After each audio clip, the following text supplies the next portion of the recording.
दिल्ली येथील पंडित जवाहरलाल नेहरू विद्यापीठात 5 जानेवारी रोजी काही हल्लेखोरांनी अमानुषपणे हल्ला केला। या हल्ल्यात विद्यापीठातील अनेक विद्यार्थिनींसह प्राध्यापकही गंभीर जखमी झाले आहेत। या संदर्भात स्वाभिमानीचे नेते रविकांत तुपकर यांच्या नेतृत्वात विद्यार्थ्यांनी बुलढाणा जिल्हा कचेरीवर धडक दिली। दरम्यान प्रशासकीय अधिकारी हजर नसल्याने गेटवरच निवेदन चिटकवून प्रशासनाचा देखील निषेध करण्यात आला।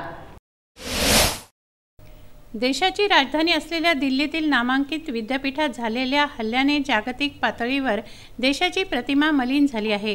देशाच्या राजधानीमध्येच विद्यार्थी सुरक्षित नाही, हा तर केंद्र सरकारचा नाकर्तेपणा आहे। आपल्या देशात लोकशाही आहे। देशात विविध विचारसरणीच्या, विविध जाती धर्माच्या लोकांना राहण्याचा अधिकार आहे।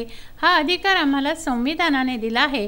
त्यामुळे एखादी विचारसरणी आपल्याला मान्य नाही म्हणून असा अमानुषपणे हल्ला, गुंडागर्दी करणं ही बाब गंभीर आहे।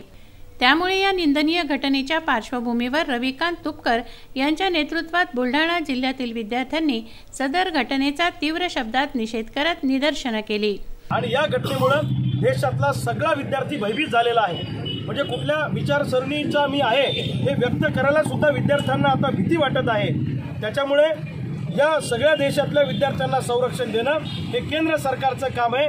नरेंद्र मोदी सरकारने या हल्लेखोरांना पाठीशी न घालता यांच्यावर कठोर कारवाई केली पाहिजे आणि भविष्य काळामध्ये कुठल्याही पद्धतीचा हल्ला विद्यार्थ्यांवर होणार नाही या संदर्भामध्ये केंद्र सरकारने पावलं उचलणं गरजेचे आहे। हा या केंद्र सरकारचा पराभव आहे, केंद्र सरकारचा नाकर्तेपणा आहे की दिल्लीमध्ये पंतप्रधान राहतात आणि दिल्लीमध्ये अतिशय प्रतिष्ठेच्या समजल्या जाणाऱ्या अतिशय नामांकित अशा JNU विद्यापीठामध्ये अशा पद्धतीचा हल्ला होणं हे खऱ्या अर्थानं भारताची प्रतिमा मलिन करणार आहे। म्हणून याचा आम्ही तीव्र शब्दामध्ये निषेध करतो।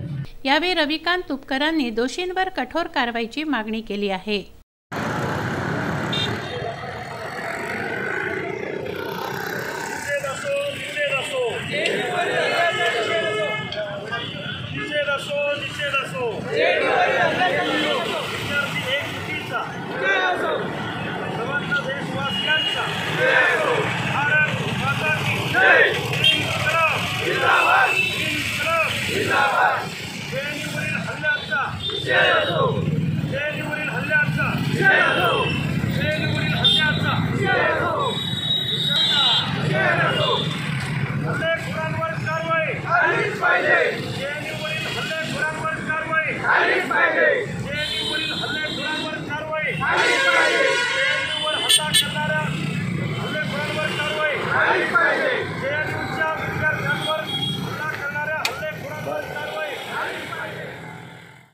प्रशांत खंडारे, विदर्भ न्यूज, बुलढाणा।